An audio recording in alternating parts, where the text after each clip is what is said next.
Ya, baik saudara-saudara, pada malam ini kita akan belajar satu tema yaitu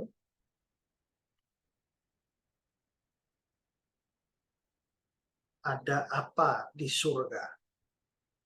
Tetapi juga kalimat pertama di atas juga tidak ada apa di surga. Jadi sebenarnya tema ini mau mengatakan di surga itu tidak ada apa.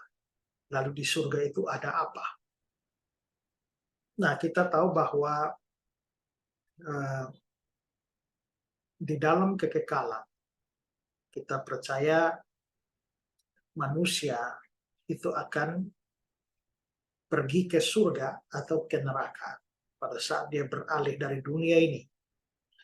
Dan syarat untuk pergi ke surga yang Alkitab katakan yaitu dengan percaya kepada Tuhan Yesus Kristus. Surga tidak identik dengan hidup kekal atau keselamatan.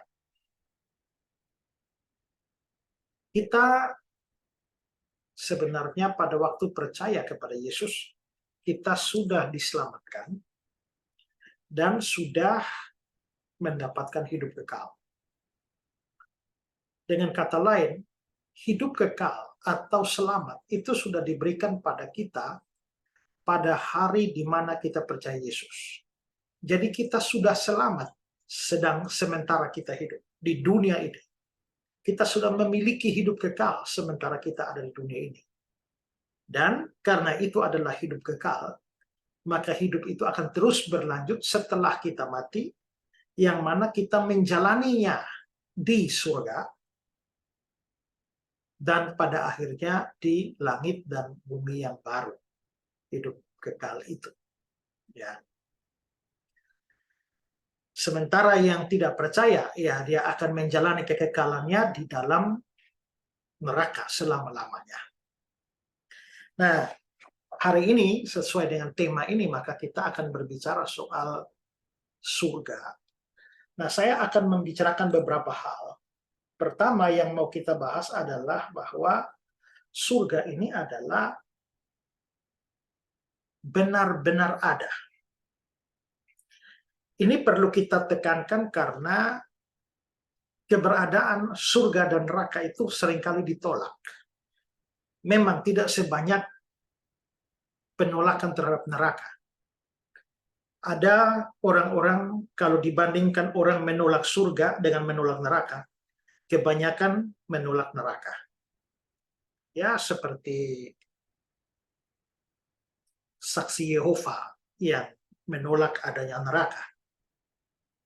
Atau juga itu siapa itu, Rudipan layar teologi itu juga menolak ada neraka. Meskipun tidak sebanyak yang menolak adanya neraka, tetapi yang menolak adanya surga itu juga ada. Bahkan dari kalangan para teolog, terutama dari kalangan teologi liberal. Ada yang tidak percaya neraka. Misalnya Reinhold Niebuhr, dia bilang bahwa adalah tidak bijaksana bagi orang-orang Kristen untuk menyatakan bahwa mereka mengetahui sesuatu perabotan surga atau tentang temperatur neraka, atau terlalu yakin tentang detail kerajaan Allah di mana sejarah disempurnakan.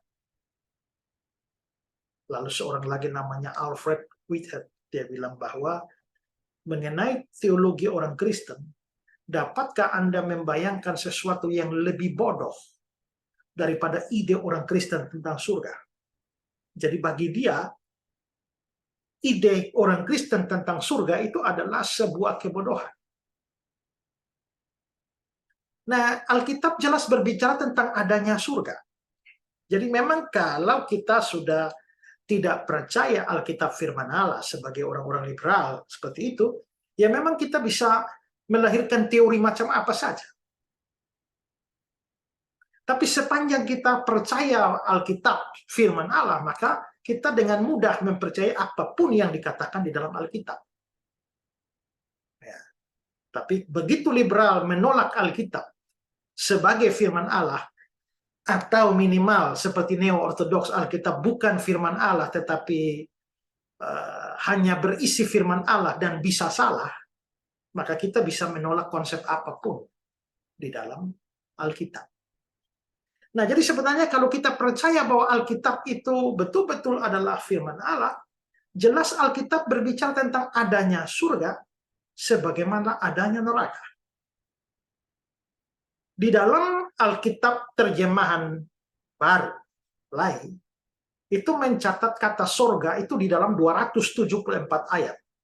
Satu jumlah yang tidak sedikit. Sehingga menyangkali adanya surga itu sama dengan tidak percaya kitab suci. Dan juga tidak percaya semua tokoh yang berbicara tentang surga. Termasuk Yesus. Karena Yesus juga bicara tentang surga. Sehingga kalau surga itu tidak ada, maka itu sama dengan kita tidak percaya Yesus atau percaya Yesus sedang berbohong tentang sesuatu yang sebenarnya tidak ada. Jadi Alkitab jelas bicara soal keberadaan surga. Karena itu kesaksian Alkitab sendiri, dari kesaksian Alkitab sendiri kita bisa mengetahui bahwa surga benar-benar ada. Kita sebenarnya tidak membutuhkan kesaksian-kesaksian pribadi. Hanya untuk mengetahui atau percaya bahwa surga itu benar-benar ada. Ya. Sekian tahun yang lampau itu ada muncul buku dari Joe Thomas.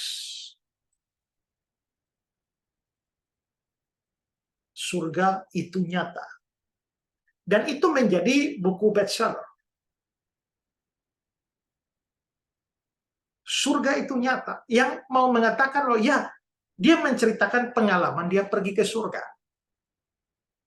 Apa yang dia lihat di sana, dan inti kesaksiannya adalah mau beritahu kepada kita manusia bahwa surga itu betul-betul ada, nyata ada.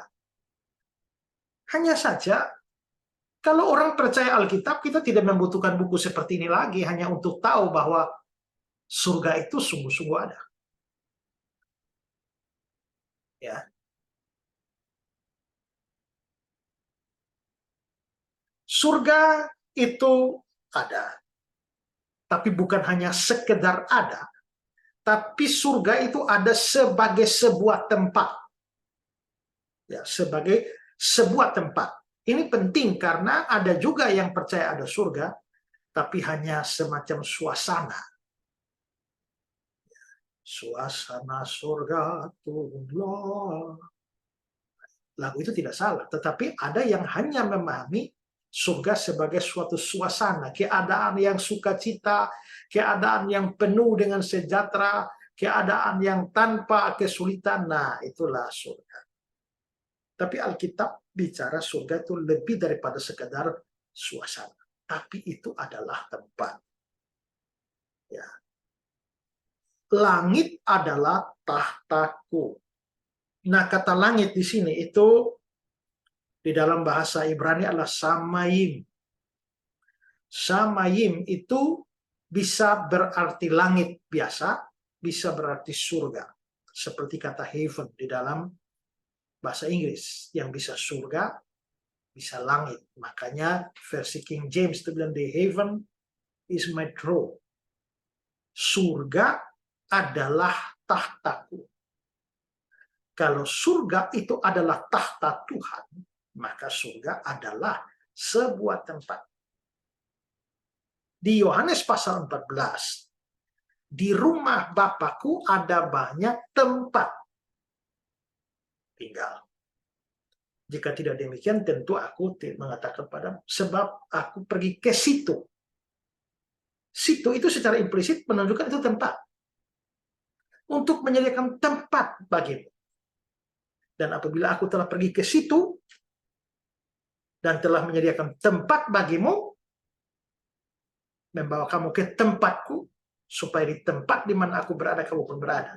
Jadi ayat ini ada kata-kata yang eksplisit tentang rumah Bapa, itu adalah surga. Kan?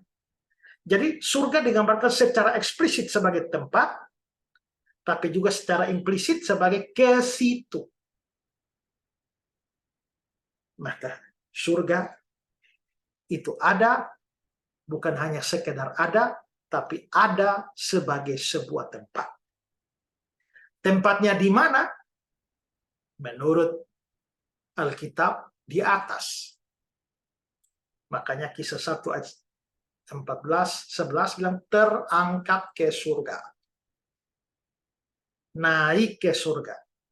Kalau terangkat ke surga atau naik ke surga, ya berarti di atas dong. Tidak ada orang naik ke bawah. Kisah 2 ayat yang ke-34, naik ke surga. Yohanes 3:13, naik ke surga, turun dari surga. Berarti surga di atas. Tapi di atas mana? Nah, kita tidak tahu. Dan menurut saya ini tidak boleh dipahami secara fisik. Karena dimensinya menurut saya berbeda. Kalau saja kita bisa pergi dan menyelidiki seluruh alam semesta pun, kok rasanya kita tidak menemukannya. Ya. Tapi toh kita pun belum bisa menerobos keluar dari tata surya, kita pun juga belum. Paling-paling ya kita hanya bisa ke Mars. Baru sejauh itu, baru tetangga kita Mars saja. Tapi lebih daripada itu tidak. Jadi ini sepertinya letaknya bukan pada dimensi fisik, tapi di dalam dimensi yang lain. Nah, terus kalau ke surga jalannya lewat mana? Ya. Nah, Thomas yang tadi bukunya saya tunjukkan itu dia bilang begini. Dia cerita pengalamannya ke surga kan. Mula-mula kami langsung pergi ke samping sebuah bukit yang hidup, penuh dengan tumbuh-tumbuhan hijau. Saya dapat melihat sebuah jalan sempit berliku menelusuri sampai ke puncaknya. Lalu kami berjalan sepanjang sebuah sungai yang mengalir dengan airnya yang terjernih sekali yang pernah saya lihat. Kami mengikuti sungai ke jalan masuk sebuah terowongan yang bercahaya, yang seolah-olah tak ada jalan akhirnya. Sebuah lorong yang tinggi dan lebar. Kami berjalan melewati terowongan yang penuh teka-teki. Dan ketika kami muncul di bagian lainnya, kami berjalan di tepi pantai lagi. Dia memegang tangan saya dan badan saya mulai terangkat ke atas permukaan pantai. Kami benar-benar sedang terbang di udara. Kami mendarat pada suatu tempat yang dipenuhi oleh pohon-pohon dan rumput, dan kaki kami menginjak atas jalan berliku yang sepi. Tuhan dan saya berjalan sepanjang jalan dan turun dari puncak bukit. Akhirnya kami sampai pada sebuah gerbang putih yang berdiri di depan sebuah gedung putih yang besar. Nah, itu gambaran dari Thomas. Saya kira kita tidak perlu memusingkan bagaimana caranya kita pergi ke surga ya. Lewat manakah, terowongan manakah. Toh kita akan sampai juga kalau kita memang adalah orang percaya. Ya. Selain itu kita juga tidak punya dasar apa-apa untuk mempercayai kesaksian Thomas itu benar atau tidak. Jadi sebaiknya kita memang percaya Alkitab saja. Dan Yesus bahwa surga itu memang ada, entah di mana.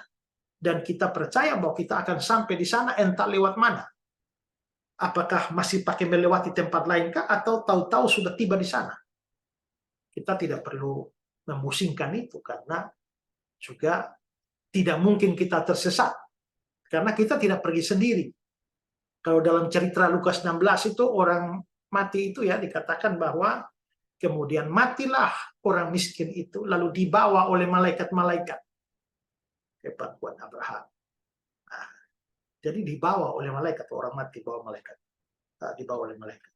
Begitu juga di akhir zaman dikatakan bahwa dan dia akan menyuruh keluar malaikat-malaikatnya mengumpulkan orang pilihannya dari 4 penjuru bumi, dari ujung langit yang satu ke ujung langit yang lain. Nah, jadi kita pasti dibawa oleh malaikat, baik pada saat mati maupun pada akhir zaman. Ya, oke, itu soal keberadaan surga. Sekarang hal yang kedua adalah soal hal-hal yang tidak ada di surga. Nah, menarik bahwa ketimbang berbicara tentang apa yang ada di surga, Alkitab menyebutkan lebih banyak hal yang tidak ada di surga daripada yang ada di surga. Jadi informasinya lebih bersifat negatif daripada positif. Negatif yang saya maksudkan adalah yang tidak ada di sana itu apa, ketimbang yang ada di sana itu apa. Ya. Nah, Alkitab menyebutkan ada banyak hal yang tidak ada di surga. Atau memberikan informasi kepada kita bahwa hal-hal tertentu tidak akan ada di surga. Yang paling pertama itu adalah di sana tidak ada iblis atau tidak ada setan lagi di surga. Mengapa? Karena iblis atau setan tidak ada lagi. Karena surga itu tempat kediaman Allah dan setan tidak bisa memasukinya. Dan pada akhir zaman, iblis atau setan sudah dilemparkan ke neraka berdasarkan Wahyu 20 ayat 10. Dan iblis yang menyesatkan mereka dilemparkan ke dalam lautan api dan belerang, yaitu tempat binatang dan nabi palsu itu. Dan mereka disiksa siang malam sampai selama-lamanya. Jadi iblis itu masuk neraka. Nah, kalau iblis masuk neraka, dia kan tidak maha hadir. Sehingga kalau iblis ada di neraka, berarti dia tidak ada di surga. Kalau Allah lain, Allah tuh maha hadir, sehingga dia bisa ada di surga sekaligus ada di neraka. Tapi iblis karena tidak maha hadir, menurut ayat ini dia disiksa di dalam neraka, maka dia tidak mungkin ada di surga. Sehingga kalau saudara sungguh-sungguh percaya Yesus, saudara adalah benar-benar anak Tuhan, telah terima Yesus sebagai juru selamat dan Tuhan, maka saudara pasti tidak ketemu iblis di surga. Kecuali saudara tidak percaya Yesus, ya saudara pasti akan ketemu iblis, tapi di neraka. Ya. Jadi yang pasti iblis tidak ada di surga. Karena iblis tidak ada di surga lagi, maka godaan, cobaan, dan hal-hal yang membuat kita susah dan menderita karena serangan-serangan iblis itu menjadi tidak ada lagi di surga. Sehingga orang masuk surga itu betul-betul dia mengalami istirahat yang maksimal dari musuh besar manusia itu, yaitu iblis atau setan ini. Ya. Kedua, di sana tidak ada lagi para guru palsu, nabi palsu, rasul palsu, tidak ada lagi. Sekarang ini di dunia sekarang ini, apalagi menjelang kedatangan Tuhan Yesus, guru palsu banyak, nabi palsu banyak, rasul palsu banyak. Mereka merajalela ada di dalam gereja. Mereka merajalela di YouTube, di Facebook, di TikTok, Instagram, menyebarkan ajaran-ajaran sesat mereka. Di dalam gereja juga ada. Ya. Dan menjelang akhir zaman lebih banyak lagi. Tapi sekarang memang menjengkelkan karena mereka ada sudah rasul palsu, guru palsu, nabi palsu, tapi masih dipuja-puja, masih diikuti. Kalau dia ngomong masih banyak orang yang amin.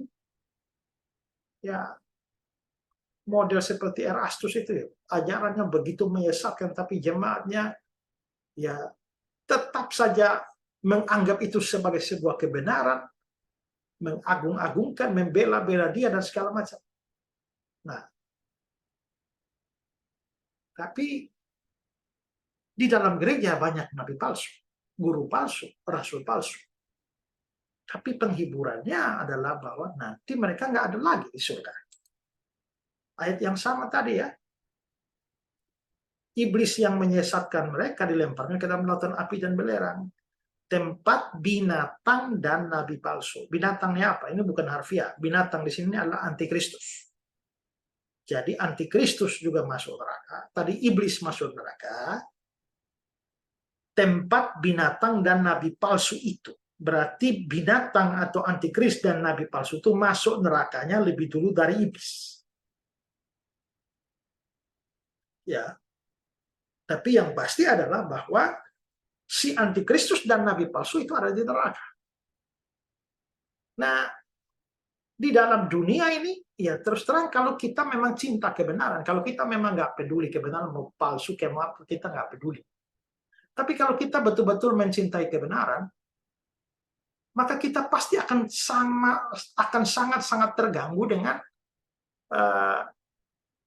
ajaran-ajaran palsu itu, ajaran-ajaran sesat itu. Kita akan sangat terganggu dengan guru-guru palsu itu dan sekalian ajaran-ajarannya. Kalau saudara cinta kebenaran tapi lihat yang palsu tenang-tenang saja, itu ada yang nggak beres. Ya. Kok kamu sabar saja melihat orang mengajarkan Yesus yang lain? Nah, itu kata Paulus. Sementara itu jemaat di Efesus dipuji oleh Tuhan. Sebab kamu tidak dapat sabar dalam menghadapi rasul-rasul palsu. Jadi seringkali memang menjengkelkan kehadiran guru-guru palsu ini. Apalagi ya kita yang punya pemahaman dan pengajaran yang benar nggak bisa bikin mujizat. Ya, nggak punya karunia-karunia yang spektakuler, tapi mereka yang palsu-palsu itu dilengkapi oleh iblis dengan karunia-karunia yang kelihatannya hebat-hebat, pakai nama Yesus lagi. Bukankah kami bernubuat demi namamu? Bukankah kami mengusir setan demi namamu? Bukankah kami melakukan banyak mujizat demi namamu juga? Mereka pakai nama Yesus. Itu seringkali menjengkelkan kita. Tapi ya berita baiknya lagi bahwa nanti di surga mereka nggak ada di sana. Ya, mereka tidak ada di sana.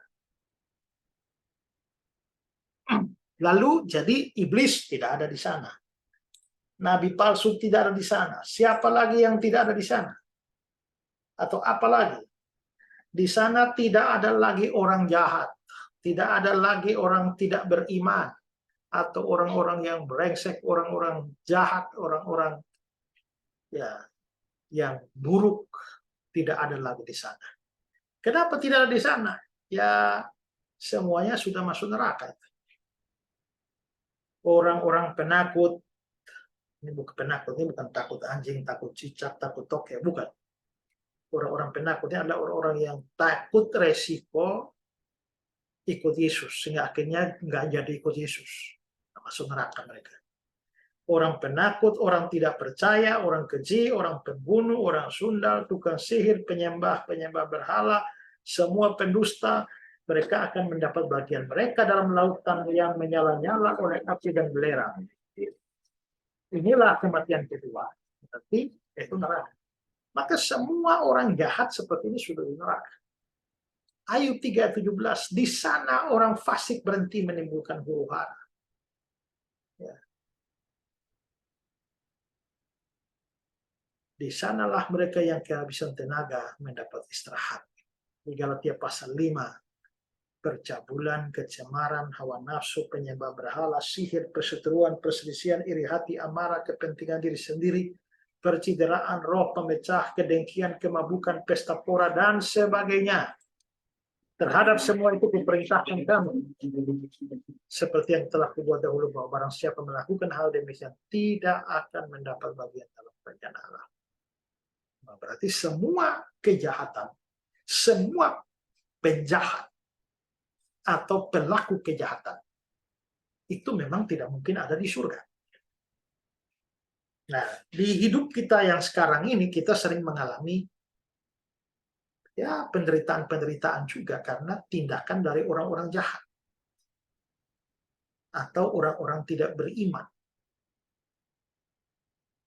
Ya. Mungkin ada yang menindas kita, memeras kita, memukuli kita, menganiaya kita, memfitnah kita, dan lain sebagainya. Tapi di surga nanti semua orang jahat seperti itu, orang tidak beriman, tidak ada lagi. Karena semua anak setan itu mengikuti bapaknya ke neraka. Karena itu di surga kita betul-betul aman dari semua anak setan yang kita temui di dunia ini. Ya. Bukan hanya orang jahatnya yang tidak ada, tapi kejahatan juga tidak ada. Bukan hanya orang berdosa yang tidak ada di sana, tapi dosa juga tidak ada lagi.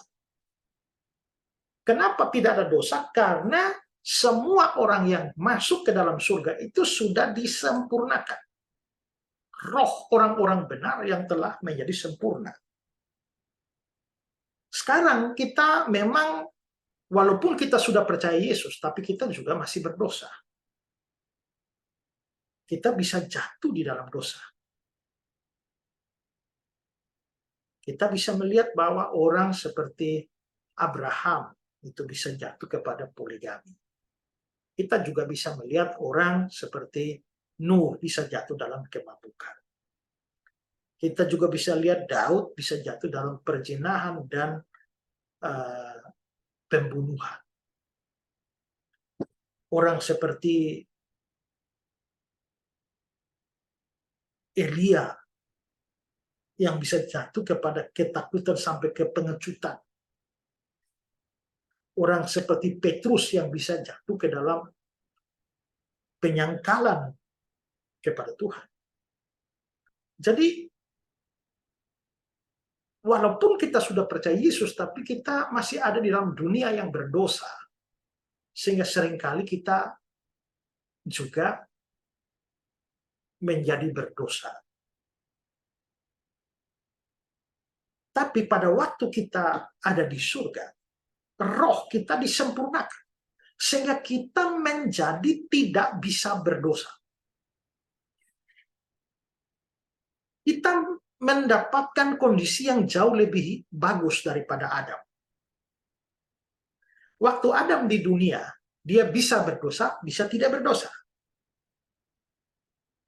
Tapi setelah Adam jatuh dalam dosa, dia dan seluruh keturunannya menjadi tidak bisa tidak berdosa. Lalu setelah percaya, kita kembali kepada posisi Adam, yaitu bisa berdosa, bisa tidak berdosa. Tapi setelah di surga, kita lewat dari kondisi Adam sebelum jatuh dalam dosa, itu kita tidak bisa berdosa lagi. Roh kita disempurnakan. Nah, kalau semua orang percaya rohnya disempurnakan, maka kita betul-betul aman. Sekarang ini saya percaya Yesus. Ya. Saudara percaya Yesus. Tapi saya bisa berdosa, saudara bisa berdosa.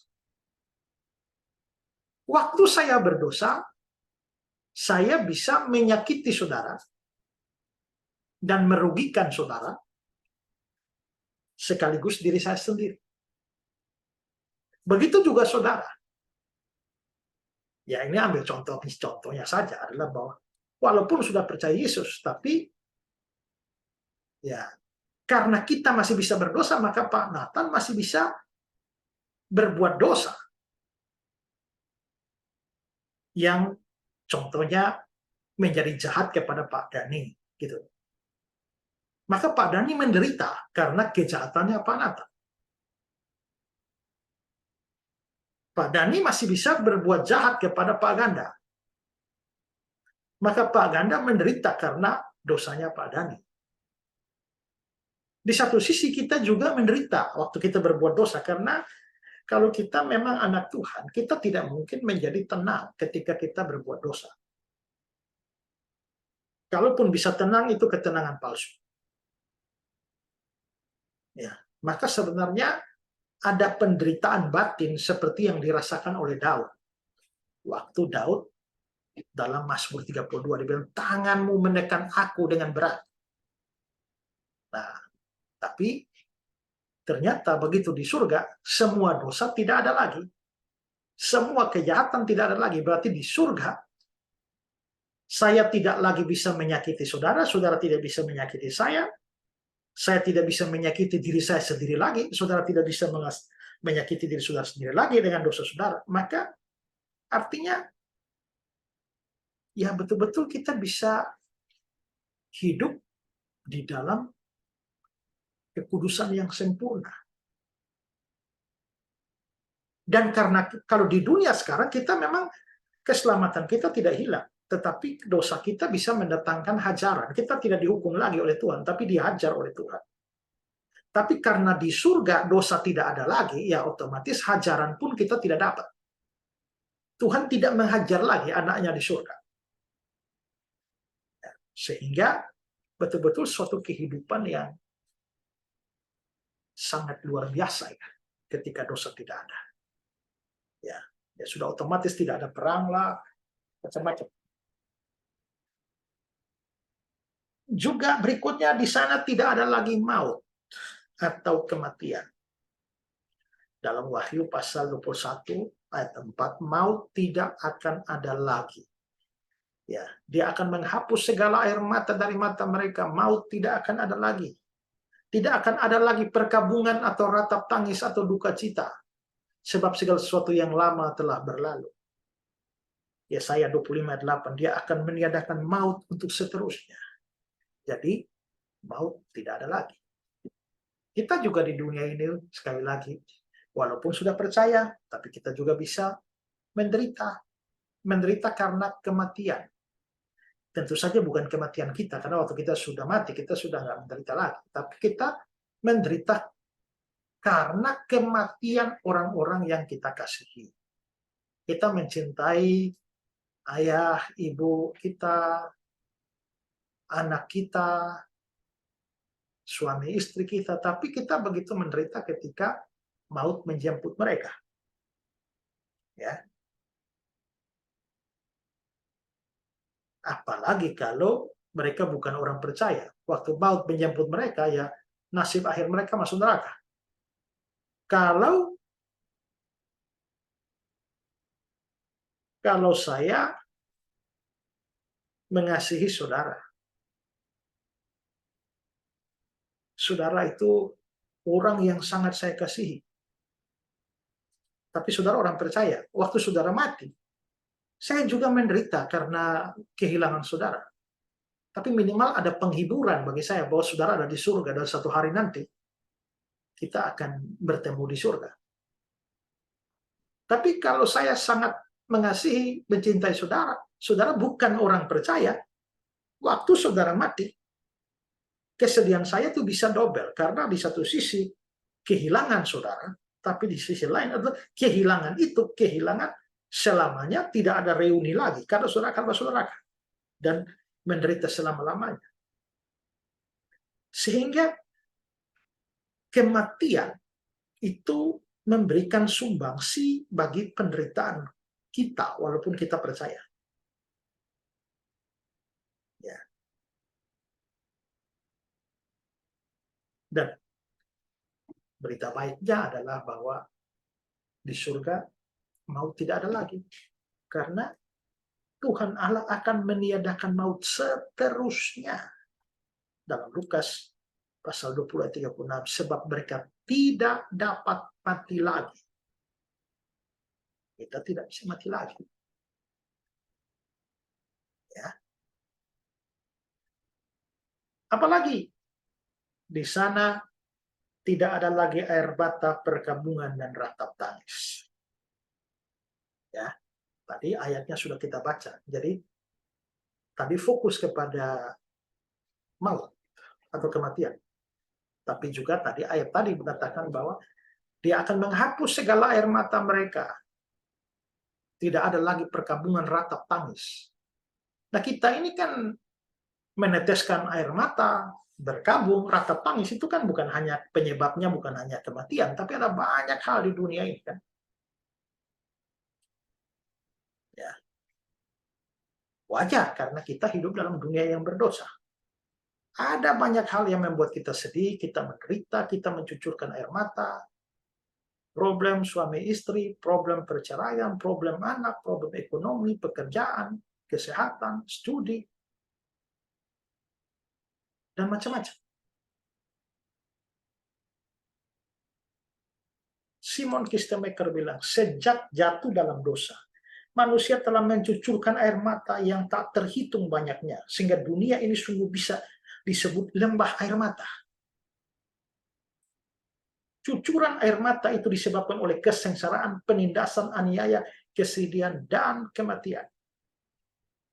Tapi di surga, semua problem yang selama ini menyiksa kita, yang seringkali membuat kita menderita, mencucurkan air mata, tidak ada lagi.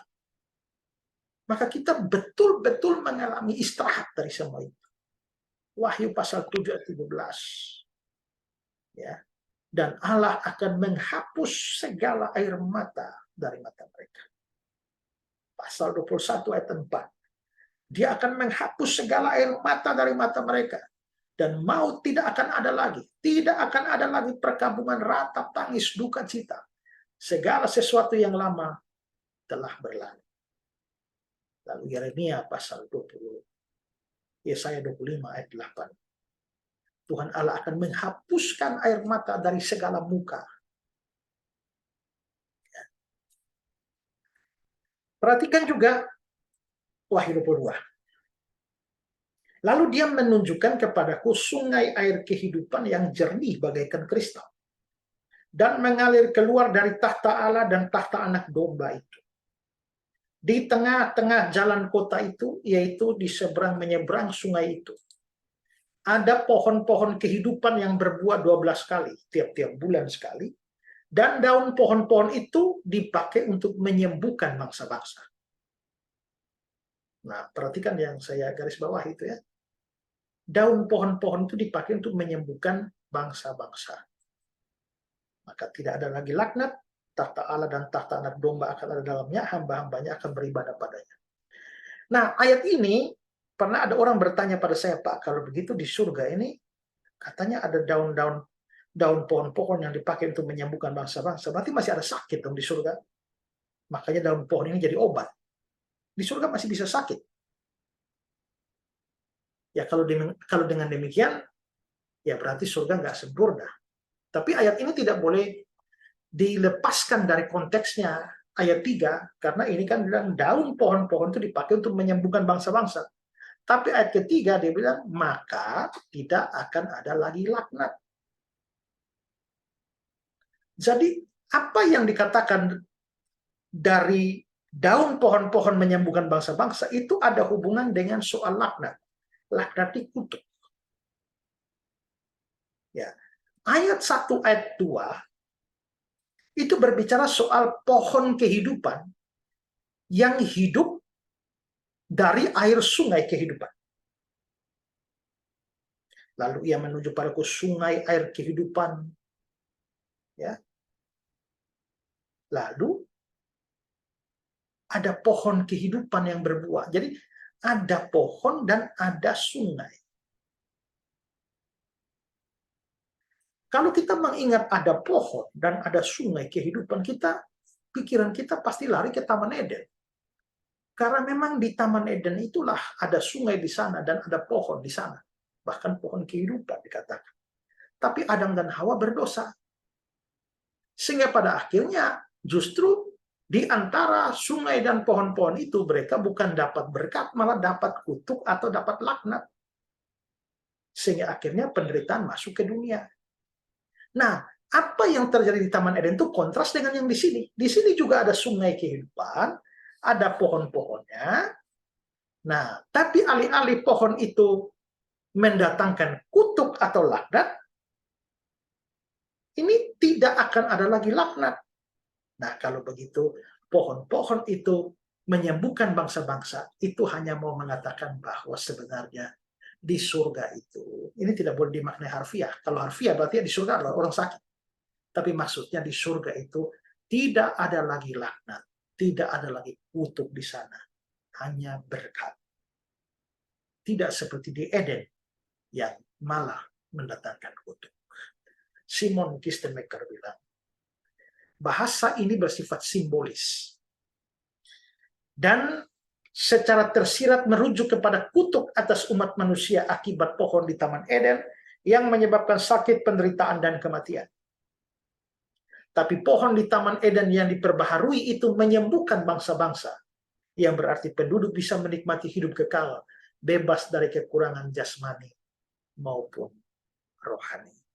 Maka sebenarnya poin itu mau mengatakan bahwa di surga tidak akan ada lagi kutuk, laknat yang menyebabkan ada penderitaan, air mata, ratap tangis. Ya. Apalagi di surga tidak ada lagi kelaparan dan kehausan. Lapar dan haus di dunia ini menyiksa kita. Dan kalau demi mengatasi lapar dan haus kita lah kita kerja sedemikian rupa, kerja capek siang malam pagi petang ya untuk dapat makan. Ya, untuk supaya tidak masuk kepada kondisi lapar dan haus. Tapi di surga nanti kita tidak akan merasakan semua itu lagi. Yesaya 49, mereka tidak menjadi lapar dan haus. Ya. Nah, konteks dari ayat ini adalah soal pemeliharaan terhadap Israel. Tapi ayat ini lalu diterapkan pada pemeliharaan Tuhan bagi umatnya dalam kekekalan surga. Makanya di dalam Wahyu pasal 7 ayat 6, dia bilang mereka tidak akan menderita lapar dan dahaga lagi. Kalau kita lihat ada kemiripan ya. Mereka tidak akan menjadi lapar atau haus. Angin hangat dan terik matahari tidak akan menimpa mereka. Sebab penyayang mereka akan memimpin mereka dan akan menuntun mereka dekat sumber-sumber air. Nah, itu walaupun tidak full, tapi di Wahyu ayat 4 kelihatannya memang senada. Mereka tidak akan menderita lapar dan dahaga lagi. Dan matahari atau panas terik tidak akan menimpa mereka lagi. Ya. Nah, itulah sejumlah hal yang tidak muncul lagi di surga. Dan karena sejumlah hal ini tidak muncul lagi di surga, maka di surga itu ada kelegaan yang luar biasa dan istirahat yang luar biasa. Makanya di dalam Ibrani 4 dia bilang, barang siapa telah masuk ke tempat perhentiannya, ke surga, dia sendiri telah berhenti dari segala pekerjaannya. Wahyu 14. Berbahagialah orang-orang yang mati dalam Tuhan sejak sekarang. Sungguh kata Roh, supaya mereka beristirahat dari jerih lelah mereka, karena segala perbuatan mereka menyertai mereka. Ya, maka di surga betul-betul luar biasa, ada kelegaan dan ada istirahat. Makanya kalau masuk surga kita mengucapkan rest in peace, istirahatlah dalam damai. Itu betul. Kalau orangnya masuk surga, kalau masuk tidak jelas masuk surga, ya pasti masuk neraka. Lalu saudara bilang rest in peace, nah itu saudara omong kosong itu. Ya, jadi kalau saudara tahu persis orangnya orang beriman, baru saudara boleh mengucapkan rest in peace.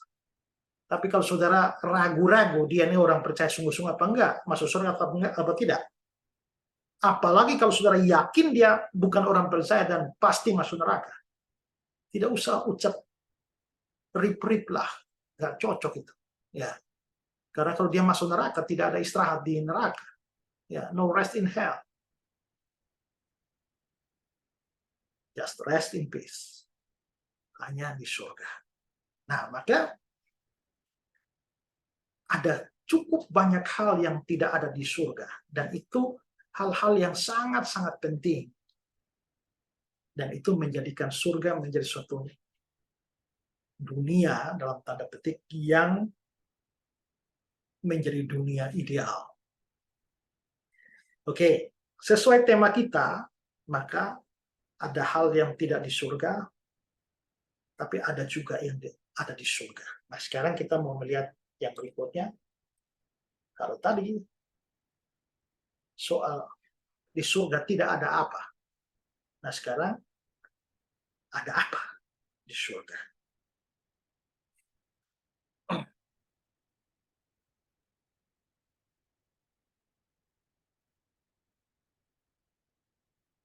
Ada apa aja di surga? Nah, di sana akan ada kemuliaan. Alkitab berkata surga akan penuh dengan kemuliaan Allah. Kemuliaan Allah itu sesuatu yang abstrak. Kadang-kadang kemuliaan itu digambarkan sebagai cahaya atau terang. Makanya kita lihat tuh kalau gambar Tuhan Yesus ada kemuliaannya, di kepalanya ada gambar kuning. Atau misalnya Bunda Maria yang penuh kemuliaan lalu ada bulat kuning di kepalanya. Nah, itu sebenarnya hanya suatu bentuk visualisasi dari terang yang abstrak, kemuliaan yang abstrak. Nah, di surga itu juga diterangi oleh cahaya, terang kemuliaan Allah. Kota itu tidak memerlukan matahari dan bulan untuk menyinarinya, sebab kemuliaan Allah meneranginya, dan anak domba itu lampunya. Ya, di Yesaya 60, bagimu matahari tidak lagi menjadi penerang pada siang hari. Cahaya bulan tidak lagi memberi terang pada malam hari, tetapi Tuhan akan menjadi penerang abadi bagimu, dan Allahmu akan menjadi keagunganmu. Bagimu akan ada matahari yang tidak pernah terbenam dan bulan yang tidak surut, sebab Tuhan akan menjadi penerang abadi, dan hari-hari perkabungan bakal berakhir.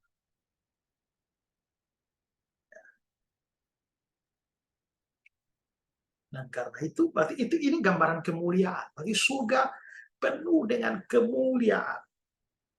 Nah, karena surga penuh dengan kemuliaan, maka orang-orang di dalamnya juga akan menjadi orang-orang yang mulia atau dimuliakan, atau kemuliaan itu dinyatakan kepada orang-orang percaya. Sebab aku yakin bahwa penderitaan zaman sekarang tidak dapat dibandingkan dengan kemuliaan yang akan dinyatakan kepada kita. Nah, ini memang abstrak. Kita tidak terlalu jelas kemuliaan itu seperti apa, tetapi kita juga bisa melihat dalam bahasa yang terbatas bahwa ada orang-orang yang begitu dimuliakan di dunia ini. Makanya kita panggil Pak Hakim yang mulia, yang tadi yang mulia sungguh-sungguh atau tidak kita nggak tahu, tapi pokoknya jabatan dia itu yang begitu hebat, begitu tinggi, lalu kita menyebut dia sebagai yang mulia. Begitu juga raja-raja yang mulia. Tapi nanti di surga itu semua kita itu mulia. Jadi tidak ada orang yang kurang mulia sehingga harus menyapa yang lain sebagai yang mulia. Semua kita menjadi yang mulia itu di surga. Jadi di sana ada kemuliaan. Kedua, di sana ada kekudusan. Kalau dosa sudah tidak ada di sana, maka secara otomatis kekudusan akan ada di sana. Sehingga semua yang ada di sana itu akan hidup kudus. Ya, akan hidup kudus. Ketiga, di sana akan ada sukacita. Ini kontras dengan tadi. Kalau duka cita, penderitaan, air mata tidak ada lagi di sana, otomatis yang ada adalah kebahagiaan, kesukacitaan, atau kegembiraan yang ada. Mazmur 16, engkau memberitahukan kepadaku jalan kehidupan, di hadapanmu ada sukacita berlimpah-limpah. Ya, sukacita berlimpah-limpah. Ada orang yang tanya sama saya, Pak, kalau saya ini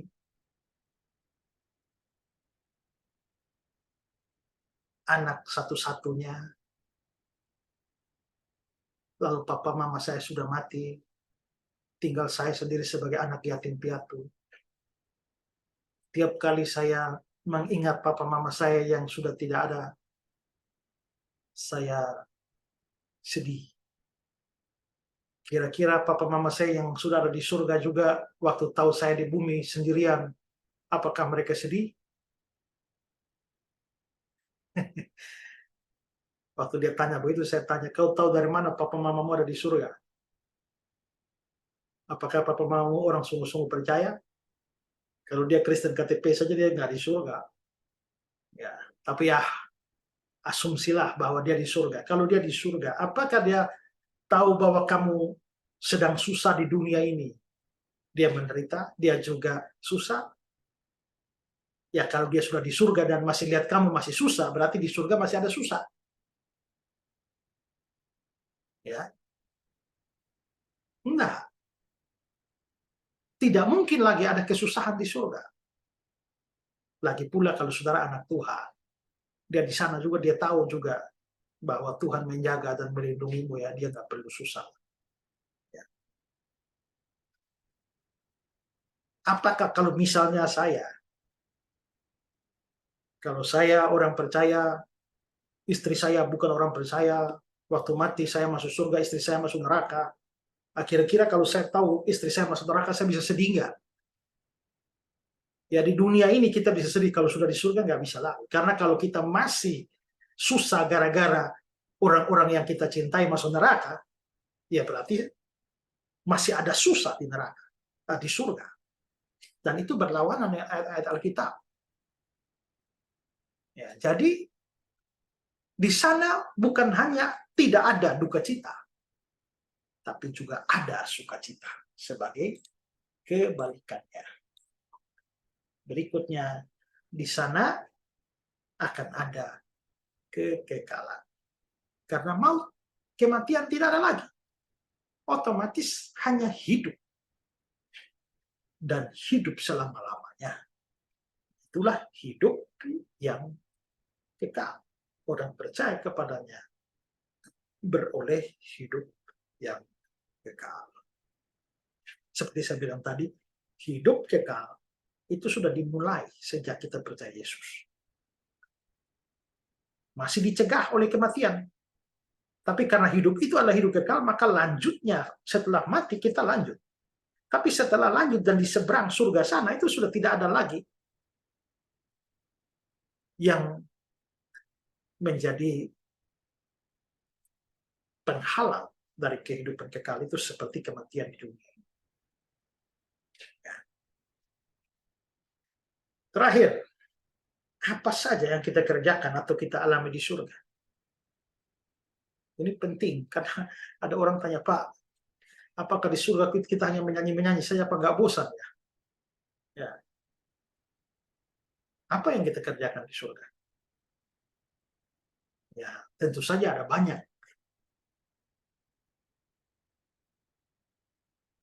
Ada banyak karena kalau saudara, jadi ini konsep yang penting sekali, tapi lain kali lah baru kita belajar, yaitu bahwa surga yang sekarang, kalau saudara masuk surga, misalnya Pak Ganda mati malam ini lalu masuk surga, dibanding dengan surga di akhir zaman nanti itu sedikit berbeda. Bedanya karena apa? Karena ya sekarang Pak Ganda masuk surga, di sana entah di mana kita tidak tahu. Tapi pokoknya Pak Ganda tidak ada di bumi ini lagi. Tubuhnya ada di bumi ini, tapi jiwanya kan tidak ada di sini lagi. Tapi nanti pada waktu Tuhan Yesus datang kali kedua, itu kan akan ada pemusnahan langit dan bumi yang lama. Lalu aku menjadikan semuanya baru. Berarti akan ada langit dan bumi yang baru. Nah, langit dan bumi yang baru, lalu surga turun ke bumi. Begitu surga turun ke bumi, maka tadinya malam ini Pak Ganda masuk surga, entah nun jauh di sana, tapi saat langit dan bumi baru dibuat, maka Pak Ganda turun lagi ke bumi. Waktu itu surga dan bumi sudah menyatu. Sehingga sebenarnya kita tinggal di surga ya, tapi di langit bumi juga, di bumi yang baru ya. Nah, kalau kita akan menjalani kekekalan kita di bumi ini lagi, mungkinkah akan ada mandat untuk pengelolaan bumi lagi? Kalau ya, maka kita banyak kerjaan dong. Karena kita di bumi, bukan di seberang langit sana. Sekarang di seberang langit biru, tapi nanti kan turun ke bumi ini. Dan kalau itu benar, ya ada banyak kerjaan di bumi. Tapi minimal yang kita mau melihat sekarang di surga, kita bikin apa kalau sekarang? Ya. Nah, di sana kita akan memerintah bersama Tuhan.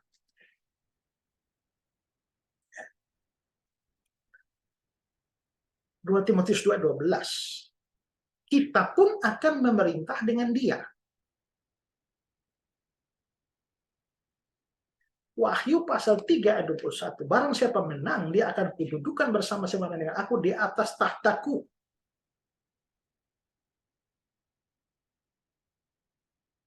Wahyu 20. Lalu aku melihat tahta-tahta orang-orang yang duduk di atasnya. Kepada mereka diserahkan kuasa untuk menghakimi. Jadi tadi lihat ya. Ini bilang, siapa menang, dia akan kududukan bersama-sama di atas tahta. Ini urusan apa kalau duduk di atas tahta? Nah, aku melihat tahta-tahta dan orang-orang lain duduk di atasnya. Kepada mereka diserahkan kuasa untuk menghakimi. Aku juga melihat jiwa-jiwa mereka yang telah dipenggal kepalanya karena kesaksian tentang Yesus. Dan karena firman Allah. Mereka hidup kembali dan memerintah sebagai raja bersama-sama Kristus untuk masa 1000 tahun. Ya. Nah, ini tentu saja berkaitan dengan suatu konsep yang lebih rumit, yaitu konsep kerajaan 1000 tahun. Ya. Tapi pemerintahan seperti apa yang dijalankan di sana kita tidak ketahui dengan pasti. Tapi satu hal yang pasti di sini adalah begini, bahwa ini kan saya bilang tadi tergantung dari apa konsep kita tentang Millennium Kingdom. Karena ada juga pemahaman eskatologi tentang premilenialisme, ada postmilenialisme, lalu ada amilenialisme. Jadi premilenialisme itu percaya bahwa nanti Tuhan Yesus turun ke bumi, setelah itu dia bangun kerajaan 1000 tahun. Jadi Yesus datang dulu, baru kerajaan 1000 tahun. Kalau postmilenialisme, dia percaya bahwa kerajaan 1000 tahun dulu, ujungnya Tuhan Yesus datang. Tapi amilenialisme itu dia tidak mempercayai adanya kerajaan 1000 tahun secara fisik, harfiah. Kerajaan 1000 tahun adalah suatu kerajaan yang sudah dimulai sejak Tuhan Yesus naik ke surga dan akan datang. Kalau begitu dalam pandangan amilenialisme, kita sedang ada dalam kerajaan 1000 tahun. Nah, jadi penafsiran tentang memerintah itu juga tergantung dari pemahaman tentang Millennium Kingdom itu. Nah, saya sampai saat ini saya berpegang pada pemahaman tentang amilenialisme. Nah, kalau saya memegang paham demikian, maka sebenarnya penafsiran saya terhadap ikut memerintah, maka itu terjadi sekarang. Jadi, saya ambil contoh tadi misalnya Pak Ganda. Pak Ganda ini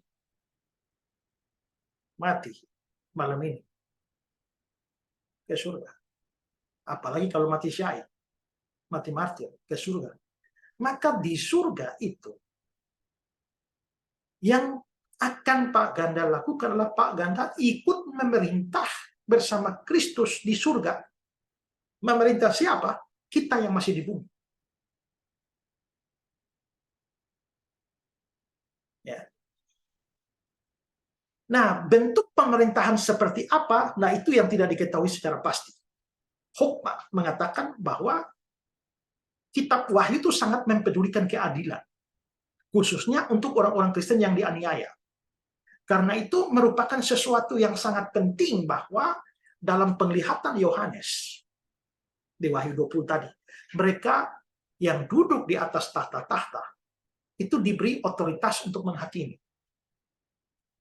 Nah, bahwa mereka duduk di atas tahta itu menunjukkan bahwa mereka memerintah bersama dengan Kristus.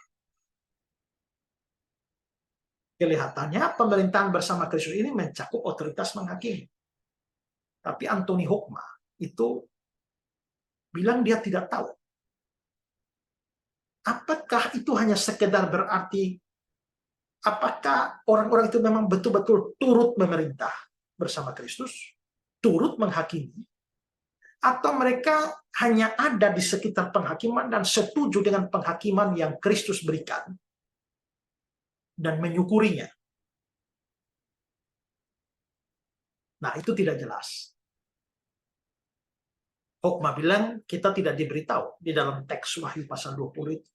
Tapi bagaimanapun juga, ya teksnya bilang akan ada pemerintahan bersama dengan Kristus yang digambarkan dengan mengambil bagian dalam aktivitas penghakiman Kristus. Nah, kita bisa melihat perbandingan itu dengan Daniel 7 ya. Sampai yang lanjut usianya itu datang dan keadilan diberikan kepada orang-orang kudus yang maha tinggi, dan waktunya datang orang-orang kudus itu memegang pemerintahan. Ya. Jadi terlepas dari penafsiran itu benar atau tidak, karena masih tergantung pada pandangan kita tentang Millennium Kingdom.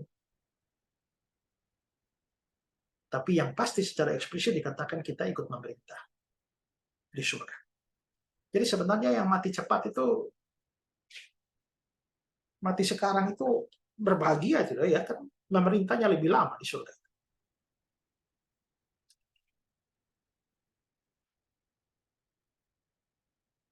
Kedua, di sana kita akan melayani Tuhan. Ya, di sini memang sudah melayani. Tapi sepertinya suatu pelayanan yang jauh lebih berkualitas yang dapat kita berikan kepada Tuhan di sana. Karena itu mereka berdiri di hadapan tahta Allah dan melayani Dia siang malam di bait sucinya. Kalau sekarang melayaninya ya nggak bisa siang malam ya. Kita melayaninya sangat terbatas, waktu, tenaga, dan lain-lain.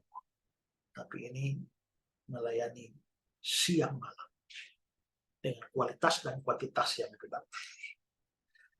Berikut di sana kita akan beribadah kepada Tuhan. Ya, sekarang juga sudah beribadah. Tapi pasti ibadah di sana jauh lebih bagus kualitas dan kuantitasnya. Wahyu 22 ayat 3. Maka tidak akan ada lagi laknat. Tahta Allah dan tahta Anak Domba akan ada di dalamnya dan hamba-hambanya beribadah kepadanya. Nah, satu unsur penting dalam ibadah ini adalah puji-pujian. Di dalam Wahyu 5 ayat 9. Dan mereka menyanyikan suatu nyanyian baru. Ya. Engkau layak menerima gulungan kitab, membuka meterainya, karena engkau telah disembelih dengan darahmu. Engkau telah membeli mereka bagi Allah dari tiap-tiap suku, bahasa, dan kaum dan bangsa. Pasal 14 ayat 3. Mereka menyanyikan nyanyian baru di hadapan tahta Allah. Itu dikatakan nyanyian baru. Mengapa nyanyiannya nyanyian baru? Ya karena ada banyak nyanyian sekarang yang sudah tidak relevan dinyanyikan di sana. Kalau sekarang kita menyanyi saya mau iring Yesus, meskipun saya susah menderita dalam dunia, saya mau iring Yesus sampai selama-lamanya. Apakah masih relevan di sana? Di surga, kalau sudah di surga? Nggak lagi, nggak ada menderita lagi ya. Tidak relevan lagi nyanyi itu. Di badai topan dunia, Tuhanlah perlindunganmu. Ah, nggak cocok lagi itu, kan sudah nggak ada badai topan di sana. Ya. Hendaklah engkau jaga-jagalah, sedia lampu dengan minyaknya. Oh, sudah tidak relevan lagi. Di dunia ini kita berjaga-jaga, di sana mau berjaga-jaga dari apa? Ya. Jadi banyak nyanyian sudah tidak relevan lagi di surga. Ya. Tapi mungkin masih ada juga yang relevan. Terutama lagu-lagu yang berkaitan dengan puji-pujian karena hebatnya Allah, karena karya penciptaan, karena karya penebusan. Besar dan ajaiblah karyamu, adil dan benarlah jalanmu, Raja segala bangsa, yang maha kuasa, mulia namamu. Nah, ini relevan. Ya.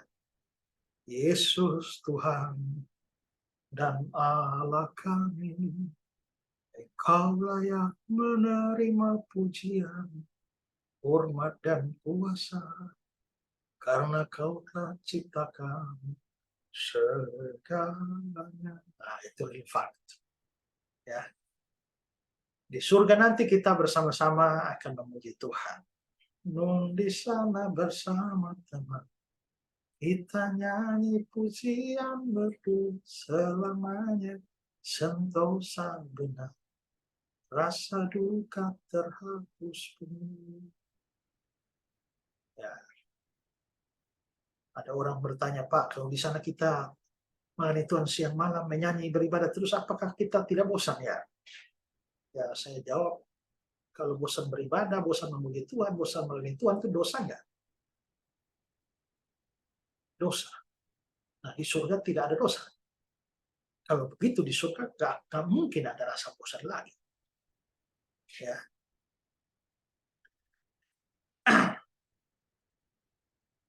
Sebentar ya.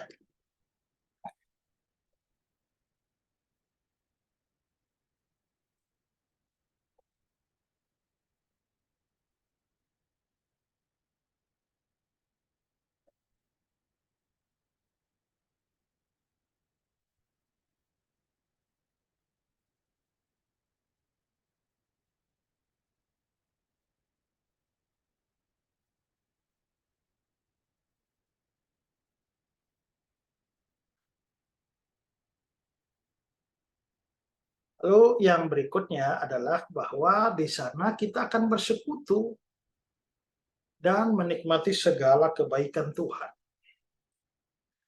Ada persekutuan yang indah dengan Tuhan di sana. Kita memang sekarang sudah bersekutu dengan Tuhan, tetapi belum klimaks. Klimaks persekutuan dengan Tuhan memang di dalam kerajaannya, dalam rumahnya. Sebab anak domba yang di tengah-tengah tahta itu akan mengembalakan mereka dan menuntun mereka ke mata air kehidupan. Dia akan memberikan, barang siapa menang kepadanya, kuberikan dari mana yang tersembunyi. Dan aku akan mengaruniakan kepadanya batu putih yang di atasnya tertulis nama baru. Nah, mana yang tersembunyi itu apa? Hendriksen mengatakan bahwa mana tersembunyi itu adalah pribadi Kristus sendiri di dalam segala kepenuhannya, di mana itu tersembunyi bagi dunia, tapi dinyatakan bagi orang percaya. Mana itu kan sebenarnya kan roti kan. Yesus sendiri berkata, akulah roti hidup. Nenek moyangmu telah makan mana di padang gurun dan mereka telah mati.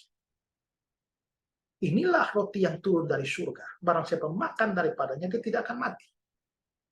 Akulah roti hidup yang telah turun dari surga. Jikalau seorang makan dari roti ini, dia akan hidup selama-lamanya. Jadi diri Yesus itu sendiri sebenarnya adalah mana yang tersembunyi. Yang tersembunyi bagi dunia ini. Tapi diberikan kepada yang percaya. Dan manfaatnya adalah sebagaimana kata-kata Yesus, barang siapa datang kepadaku, dia tidak akan lapar lagi. Barang siapa percayaku, dia tidak akan haus lagi. Barang siapa makan daripadanya, dia tidak akan mati. Jikalau seorang makan dari roti ini, dia akan hidup selama-lamanya. Dengan kata lain, seorang yang makan dari mana yang tersembunyi itu akan memperoleh hidup yang kekal. Karena itu ketika Yesus berkata, barang siapa menang, kepadanya kuberikan mana yang tersembunyi, itu sama artinya dengan aku memberikan hidup kekal kepadanya. Lalu juga diberikan batu putih. Ya. Mengaruniakan kepadanya batu putih. Nah, pada zaman dulu batu putih itu digunakan sebagai undangan untuk hadir dalam pesta. Batu putih itu namanya tesera. Dan di atas tesera itu tertulis nama orang yang diundang. Robert Mans berkata, dalam konteks dari pesta perjamuan Mesias, mana tersembunyi, kelihatannya merupakan hal yang terbaik untuk menganggap bahwa batu putih adalah tesera yang berfungsi sebagai tanda masuk kepada pesta perjamuan. Jadi, barang siapa yang menang, dia akan mendapatkan undangan resmi dari surga. Sang pemilik perjamuan itu akan masuk ke dalam pesta perjamuan kawin anak domba itu. Nah, maka ada persekutuan yang begitu indah dengan Tuhan. Dan di sana pula kita menikmati semua berkat-berkat khusus sebagai pahala yang berkenaan dengan semua perbuatan baik kita, semua pelayanan kita, semua jeripaya kita yang kita lakukan di bumi ini. Ya, dikatakan di sana bahwa berbahagialah orang yang mati dalam Tuhan sejak sekarang ini. Sungguh kata Roh, supaya mereka beroleh istirahat dari jerih lelah mereka karena segala perbuatan mereka menyertai mereka. Ingat, segala perbuatan menyertai. Jadi setelah saudara percaya Yesus, lalu saudara melakukan semua perbuatan baik, jangan pikir Tuhan tidak tahu. Dia catat semua. Air sejuk secangkir saja tidak kehilangan upah. Jeripayamu tidak sia-sia. Nah, waktu saudara dalam surga itu segala perbuatan menyertai engkau. Maka dengan kata engkau akan menerima balasannya. Semua pengorbanan yang kamu lakukan di bumi ini demi nama Tuhan atau untuk pelayanan akan menerima balasannya di sana. Ya. Dan kepadanya dikaruniakan supaya memakai kain lenan halus yang berkilau-kilauan dan yang putih besar. Lenan halus adalah perbuatan-perbuatan benar dari orang-orang kudus. Semua perbuatan kita. Kistemaker bilang, Tuhan tidak akan melupakan pekerjaan mereka. Di surga dia akan memahkotai mereka dengan berkat kasih karunia dan kemuliaan. Orang-orang kudus tidak akan kehilangan pahala mereka. Jadi di surga kita akan menikmati semua pahala atas segala pekerjaan, pelayanan, pengorbanan kita di bumi. Kalau di bumi ini kita melayani orang bisa tidak hargai. Sudah melayani capek-capek berjerih lelah pun seringkali tidak dihargai. Tapi jangan khawatir bahwa pahalanya tidak mungkin hilang. Ya. Nah, semua gambaran ini tentang surga ini kan begitu indah. Kalau gambaran saja begitu indah, realitanya pasti jauh lebih indah. Sama seperti gambaran tentang neraka dari api, ulat, dan lain sebagainya, itu sudah mengerikan. Maka yang aslinya pasti lebih mengerikan. Gambaran tentang surga sudah begitu indah, pasti realitanya itu jauh lebih indah. Makanya sebenarnya memikirkan ini, kita ya betul-betul harus rindu pergi ke surga, biarpun nggak perlu bunuh diri. Tapi memang ya, dulu ada lagu hatiku rindu ke sanalah, bukan bertamu tapi tinggal selamanya di sana rumah Bapa, jadi tanah airku di Eden taman puspa berkumpul sertaku. Ya, hatiku rindu mau ke sana. Nah, kalau ya, maka percayalah kepada Tuhan Yesus Kristus. Terima dia sebagai juru selamat dan Tuhan. Mengapa? Karena semua tentang surga itu adalah Yesus. Untuk apa kita belajar tentang surga dan merasa surga begitu indah? Tapi itu hanya ada di kepala kita. Dan kita tidak pernah menikmatinya karena kita tidak sungguh-sungguh percaya Yesus. Kita hanya Kristen KTP saja. Ya, atau kita hanya hobi belajar saja, tapi tidak pernah sungguh-sungguh percaya. Maka pastikan bahwa kapanpun saudara beralih dari dunia ini, saudara pergi ke surga. Pastikan dengan cara bagaimana? Dengan cara sungguh-sungguh terima Yesus sebagai juru selamat dan Tuhan. Saudara. Saudara punya penebus, saudara punya juru selamat. Setelah itu, kalau Tuhan masih kasih panjang umur di bumi ini, maka kerja terus melayani sungguh-sungguh. Terutama pemberitaan Injil. Karena segala pekerjaan baik kamu itulah yang akan menyertai di sana. Maka surga tidak bisa dilepaskan dari Yesus, dari iman kepada Yesus. Ya, semua tentang surga itu adalah Yesus. Cahaya surga adalah wajah Yesus. Sukacita surga adalah kehadiran Yesus. Nyanyian surga adalah nama Yesus. Tema surga adalah karya Yesus. Pekerjaan surga adalah pekerjaan Yesus. Jalan ke surga adalah keperantaraan Yesus. Kepenuhan surga adalah pribadi Yesus. Karena itu Anda tidak mungkin sampai ke sana tanpa Yesus. Hanya dengan Yesus, maka Anda bisa sampai atau masuk ke sana. Karena itu, pastikanlah bahwa saudara sungguh-sungguh orang percaya. Dan kalau sudah pasti, pastikanlah bahwa saudara mau beritakan Injil kepada lebih banyak orang. Tuhan memberkati kita. Amin. Oke, saya beri kesempatan tanya jawab. Kalau ada, silakan. Ada Pak Esra, mohon izin mau bertanya Pak. Ya, silakan Pak. Mengenai itu Pak, Ibrani 6 ayat 4 kan tadi kalau kita percaya bahwa keselamatan kan tidak bisa hilang. Bagaimana dengan ayat di Ibrani 6 ayat 4 sampai dengan 6 itu Pak? Ya, mereka bukan orang percaya sungguh-sungguh. Jadi mereka tidak kehilangan keselamatan.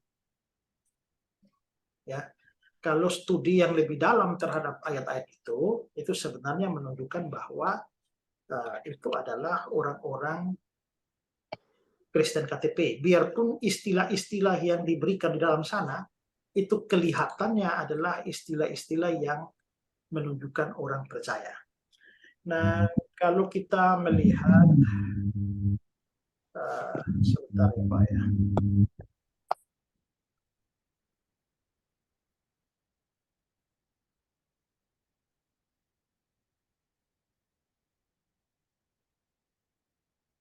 Ada 5 hal di dalam Ibrani 6 ayat 4 itu yang seolah-olah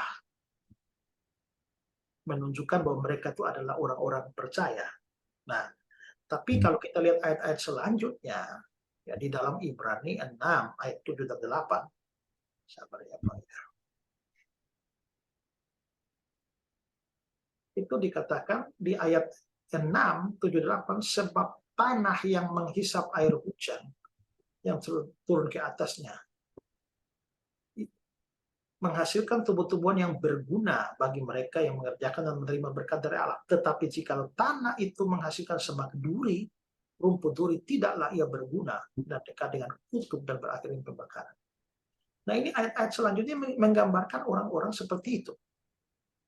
Ya, tanah ini bisa digambarkan manusia, air hujan digambarkan dengan Injil. Nah, jika seorang bertobat percaya sungguh-sungguh, dia diibaratkan sebagai tanah yang menghasilkan tumbuhan yang berguna. Itu.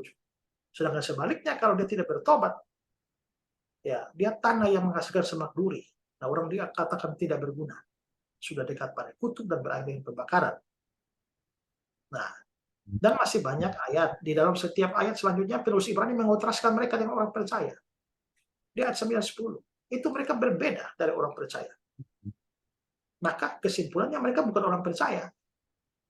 Ya, itu ada sejumlah alasan. Nanti saya bisa share file itu ke Bapak untuk studi lebih dalam karena agak panjang penjelasannya. Ya. Ada lagi? Baik Pak, terima kasih Pak. Ya, Koko Andre, silakan. Iya, malam Pak Esra. Ya. Saya ada 2 pertanyaan, Pak.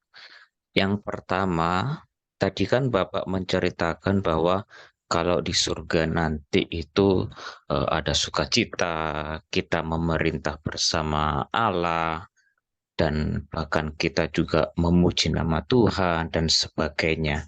Pertanyaan saya adalah bagaimana dengan pemberitaan firman Tuhan? Apakah masih berlaku, Pak, di surga? Itu yang pertama. Yang kedua, Ya, satu-satu dulu ya. Oke, ya. Tidak ada tidak ada ayat apapun yang dapat kita tafsirkan sebagai adanya pemberitaan firman Tuhan di surga. Mungkin karena ya kita sudah bersama dengan Tuhan sehingga dia bisa berfirman langsung kepada kita. Ya. Tetapi kalau kita mencari ayat eksplisit maupun implisit yang menunjukkan bahwa ada pemberitaan firman Tuhan di sana, saya kok belum menemukan ayatnya ya. Kalau misalnya ada, mungkin saya yang belum menemukan, tapi sepanjang saya baca Alkitab, saya tidak menemukan itu. Ya. Iya. Oke. Oke. Yang kedua, Pak, pertanyaan saya mengenai bayi. Kalau bayi itu meninggal, simpel saja, masuk surga atau masuk neraka. Karena kan beranggapan bahwa ada dosa asal kan, Pak. Bahkan ada di beberapa ayat Alkitab juga ada ayat pendukung mengatakan bahwa sejak di dalam kandungan, bahkan kalau bayi itu sudah lahir, dia sudah ada dosa asal dari Adam. Nah, kalau begitu, kemana kalau misalkan ada kasus di mana bayi meninggal? Apakah dia masuk surga atau masuk neraka, Pak? Itu. Juga sama-sama Alkitab tidak membicarakan itu. Jadi ada pemikiran-pemikiran yang bisa dijadikan sebagai dasar bahwa anak bayi itu masuk neraka karena sudah ada dosa asal, dia dari dalam rahim ibunya juga sudah berstatus orang berdosa. Tapi ada hal yang membatasi atau menyangkali itu adalah bahwa ya masing-masing orang ini akan dihakimi menurut perbuatannya. Jadi dosa asal itu kan bukan dosa perbuatan. Dan dia belum sempat berbuat dosa. Jadi bagaimana? Nah itu yang memang lebih aman untuk memilih jawaban tidak tahu. Tapi kalau kita misalnya atau saya mau menjawab pertanyaan itu dari sudut pandang doktrin predestinasi, ya maka jawabnya gampang. Kalau bayi-bayi itu ternyata adalah bayi pilihan, maka dia pasti diselamatkan. Entah bagaimana caranya Tuhan menerapkan pengorbanan Kristus bagi dia untuk menebus dia. Tapi kalau ada bayi yang tidak dipilih, ya berarti itu bukan bayi yang dia tidak akan selamat. Ya, jadi paling menjawab seperti itu. Jadi ya tergantung lagi bayinya bayi pilihan apa enggak. Karena tidak ada ayat juga yang menyatakan bahwa semua orang pilihan harus dewasa. Atau harus mati dewasa. Kan nggak ada keharusan begitu juga. Iya. Ya, oke, Pak. Makasih, Pak. Ya, Ibu Sonya, silakan. Selamat malam Pak Efra. Ya. Saya ingin bertanya kalau untuk surga dengan kota yang turun dari surga Yerusalem baru yang nantinya ada atau disebut bumi di bumi yang baru, apakah itu bisa disebut dengan surga juga, Pak? Karena kalau saya dengar ada pengajaran bahwa kita tidak tinggal di surga nantinya bersama dengan Allah, tapi Allah menyediakan bumi yang baru gitu sebagai tempat tinggal manusia. Jadi karena itulah maka pada zaman itu surga dan bumi sudah menyatu. Jadi sebenarnya yang disebut sebagai surga itu adalah kehadiran Allah. Nah, kalau Allah menciptakan bumi baru dan surga turun ke bumi, Allah tinggal di tengah-tengah umatnya, ya mau dibilang itu bumi baru ya, langit bumi baru ya, yang mau bilang surga juga ya. Jadi saat itu surga tidak dipisahkan dengan bumi. Kalau sekarang dipisahkan. Karena langit bumi baru belum ada. Jadi bisa dibilang surga ya, dibilang bumi baru ya. Ya nanti kapan-kapan kita studi tentang itu ya. Ya baik Pak. Ya. Terima kasih Pak. Ya. Oke. Boleh Pak satu lagi boleh nggak? Ya. Kalau kita sama sudah disuruh meninggal, apakah kita masih mengenali, misalkan kenalan kita orang tua kita yang sudah meninggal yang ya kita? Kalau kita melihat misalnya kita percaya bahwa cerita tentang orang kaya dan Lazarus itu ya, bahwa Lazarus ada di pangkuan Abraham dan itu adalah surga. Lalu orang kaya itu menderita di Hades dan itu adalah neraka. Sementara orang kaya itu ada di neraka, dia melihat Lazarus ada duduk di pangkuan Abraham. Nah, pasti selama hidup di dunia dia belum lihat Abraham. Abraham sudah mati dulu itu. Tapi dia bisa tahu untuk Abraham. Dengan kata lain, orang dari neraka saja bisa kenal orang di surga, apalagi sesama surga atau sesama neraka. Ya, jadi besar kemungkinan itu saling mengenal. Apalagi ya nanti kan kita waktu kedatangan Kristus yang kedua kali kan kita mengenakan tubuh kita. Kita tetap mengenakan tubuh kita ini, tapi tubuh yang sudah di-upgrade menjadi tubuh kebangkitan, tubuh kemuliaan. Tapi ingat, tubuh kebangkitan itu masih bisa dikenali. Tubuh kebangkitan itu tubuh seperti tubuh Yesus waktu bangkit.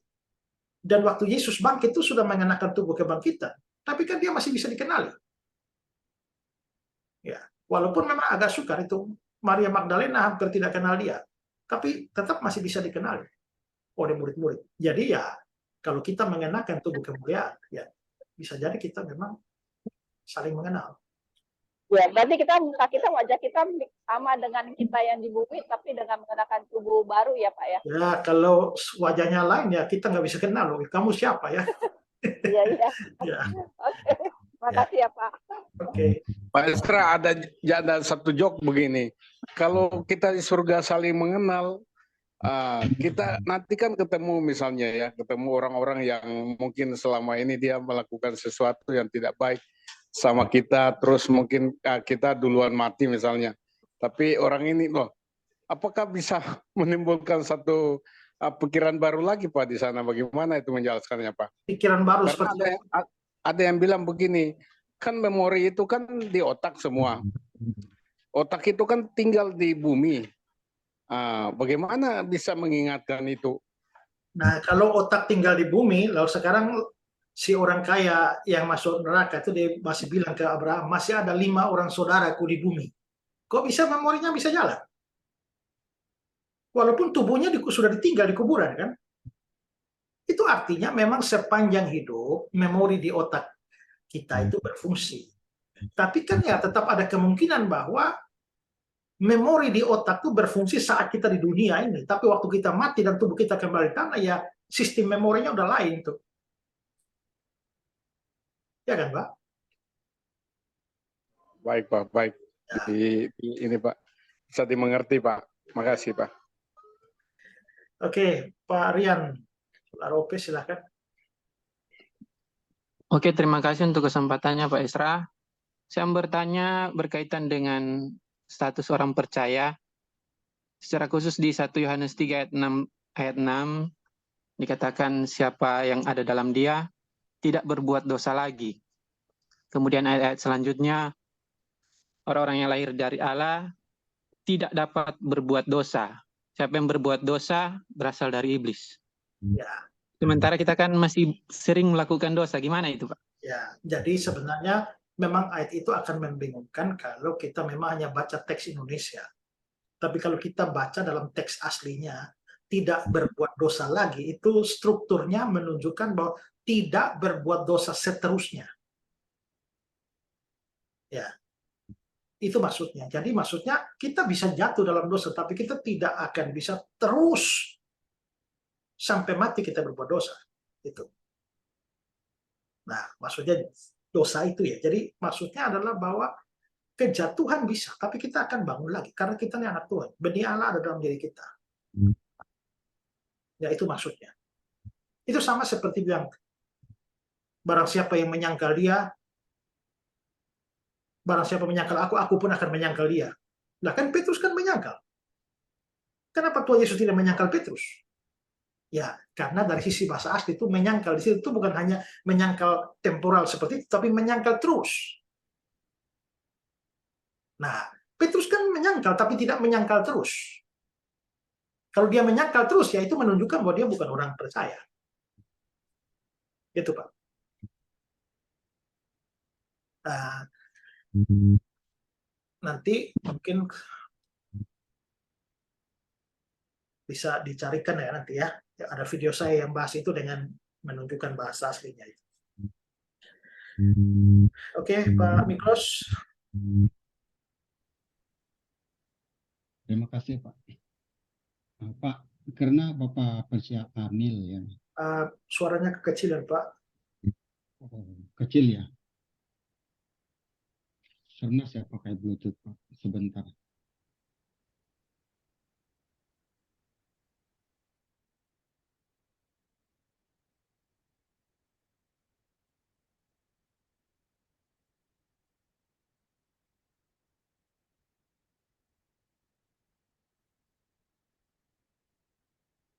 Silakan Pak.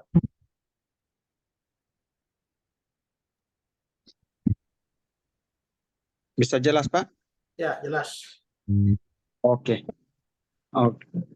Pertanyaan saya, Pak, karena Bapak percaya Amil ya, itu perkiraannya seperti apa, Pak? Karena itu kerjaan 1000 tahun ya. Tapi kan kedatangan Yesus sudah agak 2000 tahunan gitu. Jadi perkiraannya itu seperti apa, Pak? Jadi 1000 tahun itu tidak dimaknai harfiah. Jadi 1000 tahun itu mengacu kepada suatu kurun waktu yang sangat panjang. Kalau itu harfiah maka harus 1000 tahun persis. Nah, kalau premil itu percaya 1000 tahun harfiah. Jadi setelah Tuhan Yesus datang, maka akan ada pemerintahan kerajaan selama 1000 tahun persis. Tapi antara postmil dan amil itu tidak menafsirkan secara harfiah. Jadi postmil itu hanya menganggap bahwa di satu saat nanti akan ada satu kerajaan 1000 tahun yang tidak harfiah. Maksudnya tidak persis 1000 tahun, tapi di ujungnya Tuhan datang. Jadi apa itu kerajaan wujudnya? Suatu masa di mana Injil menyebar dan banyak orang yang taat, suatu suasana yang bagus sekali. Di masa akan datang, lalu klimaksnya Yesus datang. Hanya masalahnya Alkitab menunjukkan bahwa menjelang kedatangan Yesus itu manusia makin bejat, bukan makin bagus. Ya, makanya postmil itu lemah di situ. Nah, sedangkan amil itu 1000 tahun, tapi 1000 tahun itu kan sudah 2000 ya, karena 1000-nya tidak dimaknai harfiah. Gitu. Mengerti, Pak. Ya. Ada pertanyaan lagi, Pak. Silakan. Kalau kita bunuh diri kan itu tidak confirm tidak akan masuk surga gitu. Tapi kalau pemikiran seperti supaya cepat mati gitu, sengaja ngikutin perang gitu, Pak. Gimana itu? Kalau ikut perang untuk membela negara, ya tahu-tahu ditembak mati ya itu pahlawan itu. Tapi kalau mau maju perang supaya cepat mati, itu namanya bunuh diri. Ya. Sama juga ya, Pak. Itu namanya tetap bunuh diri aja ya. Nah, cepat begitu pergi bantu Palestina sana. Ya itu cepat itu. Oke, terima kasih, Pak. Ya, jadi kalau belum saatnya mati artinya Tuhan mau supaya sebelum kamu menikmati surga kerja banyak dulu. Jadi sebenarnya umur panjang di bumi itu adalah kesempatan untuk banyak melayani, banyak berbuat baik, sehingga perbuatan-perbuatan itu kemungkinan untuk mendapatkan upah kan lebih besar di surga. Ya. Ketimbang percaya Yesus langsung mati. Nah, itu enggak, perbuatannya sangat sedikit itu. Ya. Saya pertanyakan itu, Pak, karena banyak sekali komentar-komentar orang di medsos itu, kalau bunuh diri gitu pasti ke neraka gitu. Tapi ya supaya cepat ke surga ya ke sana perang gitu. Ya, kalau orang percaya kan dia nggak punya pemikiran seperti itu. Ya, dia pasti akan memanfaatkan. Kalaupun dia harus maju perang bukan dengan motivasi untuk bunuh diri. Gitu. Oke, masih ada?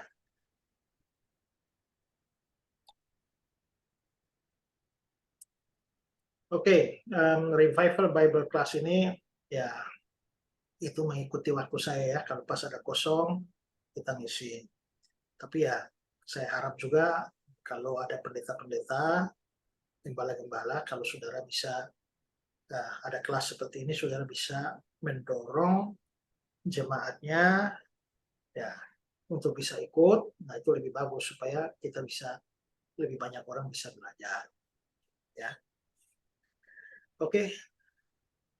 Demikian saja kelas kita hari ini. Kalau tidak ada pertanyaan lagi, yang SPC 2 nanti besok malam ada kelas ya. kita akan masuk ke pelajaran yang baru besok. Oke, Pak Ganda bisa berdoa.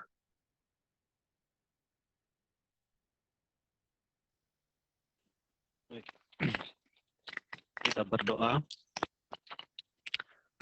Allah Bapa di dalam surga, kami sangat bersyukur kepadamu Tuhan oleh anugerah-Mu, penyertaan-Mu bagi kami sampai detik ini. Kami kembali berjumpa di Revival Bible Class malam hari ini, belajar tentang kebenaran Tuhan. Kami bersyukur kepadamu Tuhan, kami belajar banyak, dan Tuhan berkatilah ini supaya semakin membuat kami lebih dalam lagi mengenal Engkau, mengenal pribadi-Mu, mengenal kehendak-Mu di dalam kehidupan kami, di dalam pelayanan kami, sehingga semuanya boleh kami wujud nyatakan untuk mempermuliakan nama-Mu Tuhan selama kami ada di dunia ini. Terima kasih Tuhan. Berkatilah hamba-Mu, Bapak Pendeta Ezra Soro, yang sudah menjelaskan materi ini bagi kami malam hari ini, dan berkati semua yang sudah mengikutinya, teman-teman yang sudah mengikutinya, supaya semuanya dibangun dalam kerohanian yang lebih dalam, yang lebih luar biasa lagi ke depannya. Terima kasih Tuhan, terpujilah nama-Mu. Dalam malam ini juga kami yang istirahat sebentar, bahkan teman-teman yang ada melanjutkan aktivitas juga, Tuhan juga memberkati dan menyertainya. Oleh karena itu Tuhan, kami syukuri kegiatan ini, dan kami akhiri dengan mengucap syukur kepadamu ya Tuhan. Di dalam nama Yesus Kristus kami berdoa dan bersyukur. Amin. Amin. Ya, baik saudara, shalom semua. Shalom. Selamat malam semua. Terima kasih Pak Ezra. Terima kasih Bapak. Terima kasih, Pak. Shalom, Selamat malam, Bapak. Terima kasih Pak Ezra. Tuhan berkati.